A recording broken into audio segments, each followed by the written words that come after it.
Halo semuanya, apa kabar? Semoga selalu dalam lindungan Allah.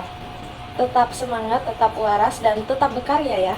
Di video kali ini aku mau ngajak ngobrol sesuatu yang menurutku keren banget, tapi jarang dibahas dengan cara yang ringan, yaitu dakwah bilhal dalam pengembangan dan penerapan ipteks.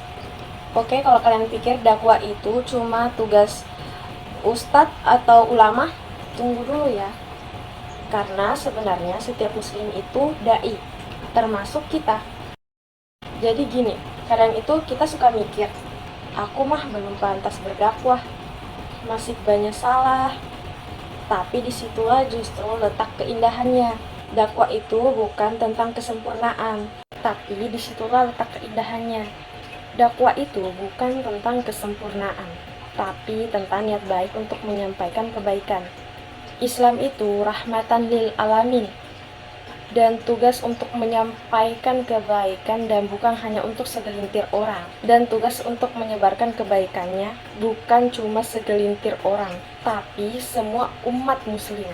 Gak harus pakai sorban, gak harus punya gelar ustadz atau ustazah, tapi cukup dengan akhlak kita, sikap kita, cara kita hidup, itu adalah dakwah. Contohnya, kamu bantu temanmu ngerjain tugas dengan sabar. Itu termasuk dakwah. Yang kedua, kamu posting konten positif, itu juga termasuk dakwah. Yang penting kita sadar bahwa setiap tindakan kita bisa jadi ladang pahala kalau diniatkan untuk kebaikan. Bahkan dalam hadis riwayat Bukhari, Rasulullah SAW pernah bersabda, "Sampaikanlah dariku walau satu ayat." Artinya, sekecil apapun kebaikan dan pengetahuan yang kita miliki, kita tetap punya tanggung jawab untuk menyampaikannya. Nah, masuk ke poin kedua, bekerja adalah dakwah. Mungkin ada yang mikir, lah kok bisa? Coba kita lihat gini.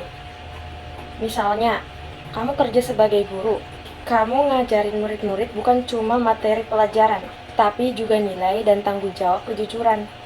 Atau kamu kerja di dunia teknologi, bikin aplikasi yang bermanfaat buat masyarakat, atau bahkan petani, tukang, penjual sayur, semuanya punya nilai ibadah dan bisa jadi jalan dakwah. Yang penting bukan cuma pekerjaan, tapi niat dan cara menjalankannya. Kalau kita bekerja dengan jujur, amanah, gak curang, gak zalim ke orang lain, itu semua udah bentuk dakwah bilhal. Dan menariknya, dakwah gini tuh gak kelihatan mencolok, tapi efeknya dalam. Orang-orang jadi bisa merasakan Islam dalam tindakan kita. Kita lanjut dengan kebagian yang penting banget di era sekarang, ilmu pengetahuan dan teknologi. Di Islam, ilmu itu nggak cuma disimpan atau dibanggakan, tapi wajib dikembangkan dan disebarkan. Bayangin gini, kalau kamu ngerti soal pertanian ramah lingkungan, dan kamu ngajarin itu ke petani lain biar hasil panennya lebih baik, itu termasuk dakwah. Atau kamu anak teknik, bikin inovasi sederhana buat bantu kehidupan masyarakat desa, itu juga dakwah. Ipteks atau ilmu pengetahuan dan teknologi itu bisa jadi jalan besar untuk kebaikan selama digunakan untuk maslahat umat. Tapi perlu digarisbawahi, ilmu itu amanah. Ketika kita ngerti sesuatu tapi disimpan sendiri atau malah digunakan buat hal yang merugikan, itu namanya mengkhianati ilmu. Makanya dalam Islam, ilmu itu ibadah, dan ngajarin orang lain itu juga ibadah. Jadi kenapa kita nggak manfaatkan ipteks untuk berdakwah dengan cara yang menyenangkan dan berdampak. Sekarang kita masuk ke dasar yang jadi landasan semua ini. Ada banyak ayat dan hadis yang mendukung konsep dakwah bilhal. Nih aku sebutin beberapa. Yang pertama itu ada di surah An-Nahl ayat 125. Seluruh atau umat manusia kepada jalan Tuhanmu dengan hikmah dan pelajaran yang baik.